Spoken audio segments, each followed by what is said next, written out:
ETF index mutual funds నేర్చుకుని stock మార్కెట్లో రాణించాలనుకుంటున్నారా? వెంటనే ఈ నెంబర్కి కాల్ చేయండి. హలో నమస్తే, వెల్కమ్ టు సుమన్ టీవీ. ప్రస్తుతం మనతో పాటు జీటీఏ ఫౌండర్ అండ్ చైర్మన్ అయిన విశ్వేశ్వర రెడ్డి గారు ఉన్నారు. వీరితో మనం కొన్ని విషయాన్ని ఈరోజు డిస్కస్ చేద్దాం. హలో అండి, నమస్తే. సో ఇప్పుడు H1B వీసాది రెన్యువల్ పీరియడ్ అనేది అప్పట్లో అయితే మనకి 48 months వరకు ఉండేది. సో దాన్ని ఇప్పుడు 12 monthsకే చేంజ్ చేసేసారంటే ఇమీడియట్ గా దీన్ని అమల్లోకి పరచడం వల్ల మనకి ఇంపాక్ట్ ఎలా ఉండబోతుంది అంటారు in future? Very good question. ఇది యాక్చువల్లీ ఇమీడియట్ గా మన వాళ్ళందరికీ తెలియాల్సిన ఆన్సర్. టిపికల్ గా ఏంటంటే ఆ ప్రోగ్రామ్ దాన్ని detail it out. F1 visa మీద మన వాళ్ళు అక్కడికి వెళ్తారు. వెళ్ళిన తర్వాత H1 తీసుకుంటారు, అంటే చేంజ్ ఆఫ్ స్టేటస్కి వెళ్తారు. F1 to H1B. H1Bలో ఉన్నప్పుడు వాళ్ళు మళ్ళీ కంట్రీకి వస్తారు. కంట్రీకి వచ్చినప్పుడు వాళ్ళకి వీసా స్టాంప్ చేసుకోవాలి. ఇంతకుముందు ప్రయర్గా ఏంటంటే వాళ్ళు వీసా స్టాంపింగ్ వెళ్లకుండా డ్రాప్ బాక్స్ ఫెసిలిటీ ఇచ్చారు. So they don't have to go and appear in front of a visa consulate లో ఉన్న ఆఫీసర్ ముందు అపియర్ కాకుండా, అంటే H1B పీరియడ్ లో సో వెళ్తే వాళ్ళకి ఇచ్చేవాళ్ళు. సో దానికి డ్యూరేషన్ ఏం పెట్టారంటే లాస్ట్ 48 months లోపల వాళ్ళకి సేమ్ ఆర్ సిమిలర్ కాకుండా ఈ ట్రాక్ లో ఏదో ఒక వీసా ఉన్నా వాళ్ళకి డ్రాప్ బాక్స్ ఫెసిలిటీకి ఎనేబిలిటీ ఉండేది. సో H1B లో కూడా ఒకసారి H1B వచ్చింది అనుకోండి, మళ్ళీ నెక్స్ట్ టైం వాళ్ళకి 48 months లో, అంటే F1 కి సంబంధం లేకుండా H1 మీద వెళ్ళారు, ఫస్ట్ టైం వీసా వచ్చింది, నెక్స్ట్ టైం రెన్యువల్కి వెళ్ళాలనుకోండి, 48 months లో H1B ఉంటే వీసా ఉంటే పాస్పోర్ట్ లో మళ్ళీ మనం వీసాకి వెళ్ళాల్సిన అవసరం లేదు, డ్రాప్ బాక్స్ లో వేయొచ్చు. సో డ్రాప్ బాక్స్ లో వెళ్తే ఏంటంటే ఇక్కడికి మనం వెయిటింగ్ పీరియడ్ అవి తక్కువ ఉంటుంది, అపాయింట్మెంట్ అది ఇష్యూ లేకుండా మనం ఫింగర్ ప్రింటింగ్ ఇస్తాము, డ్రాప్ బాక్స్ లో ఇస్తాము, డైరెక్ట్ ఇంటికి వీసా వస్తుంది. So you don't have to go to see a consular officer. ఆయన కొందరికి ఇంటర్వ్యూలో క్వశ్చన్స్ భయపడి వాళ్ళు ఇచ్చారు. సో ఈవెన్ F1 స్టూడెంట్ వాళ్ళకి కూడా ఆపర్చునిటీ ఉండేది. బట్ కరెంట్లీ ఏం చేశారంటే వాళ్ళు 12 months వీసా ఉన్న వాళ్ళకే, అంటే పీరియడ్లో లాస్ట్ 12 months బ్యాక్ వాళ్ళకి ఆ వీసా ఉండుంటే తప్ప వాళ్ళు మళ్ళీ డ్రాప్ బాక్స్ ఫెసిలిటీ లేదు. రెండవది F1 మీద వెళ్ళి మళ్ళీ H1 మీదకి ట్రాన్స్ఫర్ అయ్యి H1 లో డ్రాప్ బాక్స్ ఫెసిలిటీ తీసేశారు. ఇప్పుడు ఏంటంటే F1 ఉంటే F1 ఉంటుంది, H1 ఉంటే H1 ఉంటుంది. F1 ఉన్న H1 ఉన్న వాళ్ళకి డ్రాప్ బాక్స్ ఫెసిలిటీ ఉండేది కూడా ఇప్పుడు లేదు. So there is none like that, you know. So అంచేత ఇప్పుడు మన ఏ ట్రాక్ లో ఉంటే ఆ ట్రాక్, అది కూడా 12 months చేశారు. So instead of 48 months 4 years అంటే చాలా లాంగ్ పీరియడ్. సో దాన్ని చేశారు కాబట్టి ఇప్పుడు ఇంపాక్ట్ ఎలా జరుగుతుంది, మన visa appointments Chennai consulate, Hyderabad consulate, Calcutta consulate, Delhi or Mumbai whatever the consulate లో ఎక్కువ మంది లైన్లు వెయిట్ చేయాల్సి వస్తుంది ఇప్పుడు. సో ఇక్కడికి US నుంచి ఇక్కడికి వచ్చే 1 month కో 30 days కో వచ్చి ఇక్కడ ఉండే బ్యాచ్ ఉంటారు కదా, 1 year కే వెళ్ళాల్సి ఉంటుంది కాబట్టి ఆ భయం ఉండదు కదా. కంట్రీ బయటకు వస్తేనే ఇది, కంట్రీ లోపల ఉన్నప్పుడు వీసా అక్కర్లేదు, అక్కడ H1B ఎక్స్టెన్షన్ అవుతూ వెళ్తుంటది. సో వాళ్ళు ఓన్లీ కంట్రీ బయటికి వెళ్ళి మళ్ళీ లోపలికి వెళ్ళాలన్నప్పుడు ఈ వీసా రిక్వైర్మెంట్ ఉంటుంది.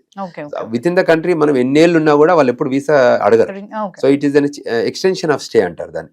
ఇక్కడ ఏంటంటే వీసా న్యూ ఎంప్లాయ్మెంట్ కిందనో కానీ న్యూ కింద కంట్రీ అవుట్కి వెళ్ళి మళ్ళీ లోపలికి వస్తే పాస్పోర్ట్ లో వీసా లేదనుకోండి, they have to go for renewal in the same track. ఇవి H1 గాయ్ అంటే H1 లో పనిచేస్తున్న వ్యక్తి ఇండియాకి వచ్చి మళ్ళీ కంట్రీ లోపలికి వెళ్ళాలంటే H1 మీద వెళ్ళాలి. సో అక్కడ ఉన్న H1 డ్యూరేషన్ ఎక్స్పైర్ అయ్యాక కొత్త H1 కాపీ వస్తే అది ఇక్కడ చూపించి వీసాకి వెళ్ళాల్సి ఉండేది. అది దాన్ని డ్రాప్ బ్యాక్స్ పెట్టారు ప్రీవియస్లీ. ఇప్పుడు దాన్ని మళ్ళీ వీసాకి ఇఫ్ ఇట్స్ ఓన్లీ 12 months అయితే మళ్ళీ అప్లై చేయాలి. అది చాలా ఇంపాక్ట్ అవుతుంది మన వాళ్ళకి. కొంచెం అంటే ఇప్పుడు మళ్ళీ అప్లై చేసినప్పుడు వాళ్ళకి రిజెక్ట్ అయ్యే అవకాశం ఉండొచ్చు. అందుకోసం అది ఆ భయం. ఆ వీసాకి వెళ్తారు కదా, ఆ వీసాలో మళ్ళీ క్వశ్చన్లు అడుగుతారు కదా, ఆ వీసాలో ఈ లోపల ఏమవుతుంది, అవి ఇంటర్వ్యూకి వెళ్తారు కాబట్టి అక్కడ అమెరికాలో ఏదైనా మిస్టేక్ చేసి ఉంటే, ఈ DUI కేసులో కానీ థెఫ్ట్ కేసులో కానీ ఇంకేదైనా క్రిమినల్ ఇంటెంట్ యాక్టివిటీ చేసి ఉంటే ఈ ఇంటర్వ్యూలో దొరికిపోతారు. ఇక్కడ రెక్టిఫై చేయడానికి ఇలా తీసుకొచ్చారు. బట్ అది ఇక్కడ ఉన్న వాళ్ళకి అది ఇంపాక్ట్ అవుతుంది, ఎందుకంటే సగం జాబ్స్ వదిలేసో లేకపోతే ఫ్యామిలీ పర్పస్ కో వస్తూ వెళ్తూ ఉంటారు. కరెక్ట్. సో మళ్ళీ అది రిజెక్ట్ అవుతుంది అనే పాసిబిలిటీ ఉంటుంది కదా, మరి ఇది చాలా ఎఫెక్ట్ పడుతుంది. చాలా ఇంపాక్ట్ ఉంటుంది. సో దీంట్లో ఎలాంటి చేంజెస్ తెస్తే బాగుంటుందని మీరు అనుకుంటున్నారు? అంటే టిపికల్ ఏంటంటే గవర్నమెంట్ ఎప్పుడు కూడా their look at their interest. America ఏం చేస్తుందంటే ఈ రకరకాల ఇష్యూస్ తో ఉంటారు, కంట్రీలో ఎప్పటికీ రిఫైన్మెంట్ ఉండాలి.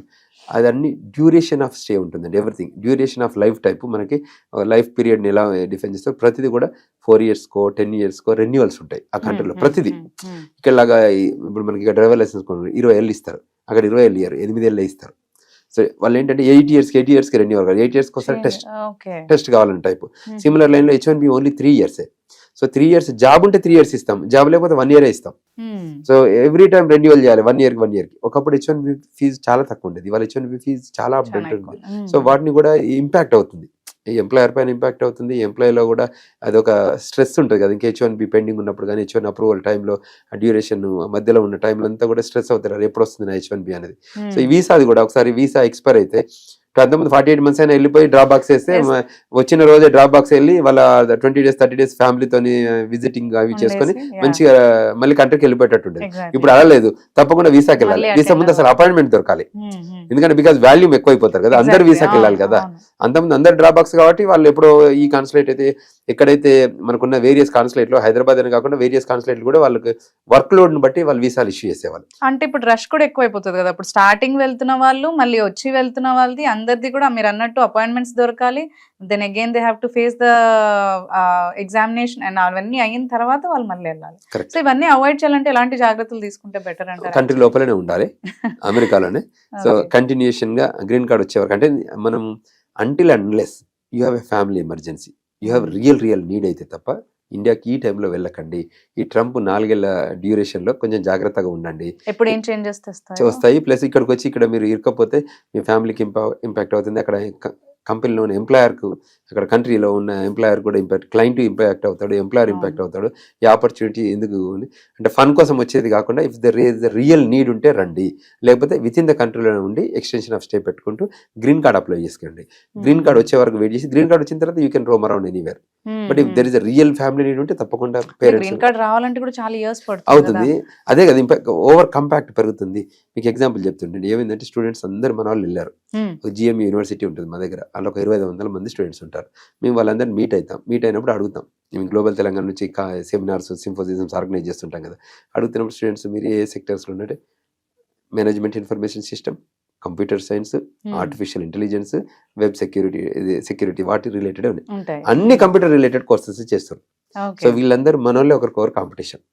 ఒక పొజిషన్కి 700 రెజ్యూమ్స్ వస్తున్నాయి ఇప్పుడు అక్కడ. సో చూడండి ఎంత బిగ్ కాంపిటీషన్ ఉంది ఒక పొజిషన్ పైన. సో ఈ లైన్ లోనే చాలా కన్సర్న్స్ ఉన్నాయి. సో దానిపైన ఇప్పుడు వర్క్ జరుగుతుంది. మనం ఏంటంటే అందరూ టెక్నాలజీ వైపే కాకుండా వేరియస్ సెక్టర్స్లలో మెకానికల్ సెక్టర్ ఉంది, సివిల్ సెక్టర్ ఉంది, ఆర్టిఫిషియల్ అదే ఆర్కిటెక్చర్ ఉంది, అగ్రికల్చర్ ఉంది, నర్సింగ్ ఉంది, డాక్టర్ మెడికల్ సెక్టర్ ఉంది, వేరియస్ సెక్టర్స్ ఉన్నాయి, ఫిల్మ్ ఇండస్ట్రీ ఉంది. ఇటువంటి సెక్టర్లో మీరు వెళ్తే బాగుంటుంది. దాని బదులు అందరు వెళ్ళిన ప్రతి ఒక్కరు కంప్యూటర్ సైన్స్ అంటే ప్రతి ఒక్కరు కంప్యూటర్ జాబ్ కావాలంటే అది ఇబ్బంది అవుతుంది. కాంపిటీషన్ ఎక్కువైనప్పుడు వచ్చే ఛాన్సెస్ కూడా తగ్గిపోతాయి అనుకుంటా. ఎగ్జాక్ట్లీ ఎట్లాగైనా కానీ ఒకటే సెక్టర్ అవుతుంది, ఇబ్బంది అవుతుంది. అవును అవును అవును.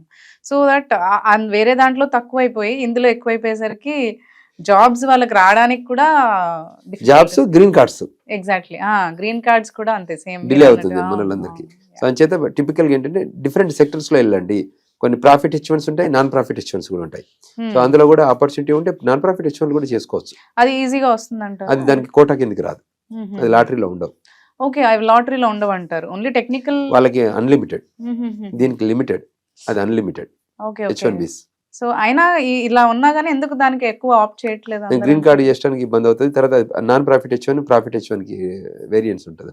ఫర్దర్ గ్రీన్ కార్డ్ కి అది వేరే ఉంటుంది అంటారు, ఎఫెక్ట్ పడుతుంది అంటారు. Okay okay, thank you very much.